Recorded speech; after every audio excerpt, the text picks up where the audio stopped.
Greetings seekers. So you're thinking about buying a home? One of the most important steps is determining your budget.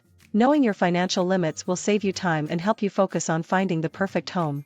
First, take a look at your monthly income, debts, and expenses.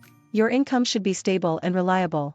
Remember, your mortgage payment will be a long-term commitment that needs to fit comfortably within your budget. Next, consider getting a mortgage pre-approval. This process will help you determine how much a lender is willing to loan you and at what interest rate. Keep in mind that the pre-approved amount doesn't necessarily mean it's the right budget for you. Don't forget about your down payment, which typically ranges from 5% to 20% of the home's purchase price. Additionally, you should account for closing costs, such as land transfer tax, legal fees, and home inspection fees. Lastly, consider your living expenses and home maintenance needs.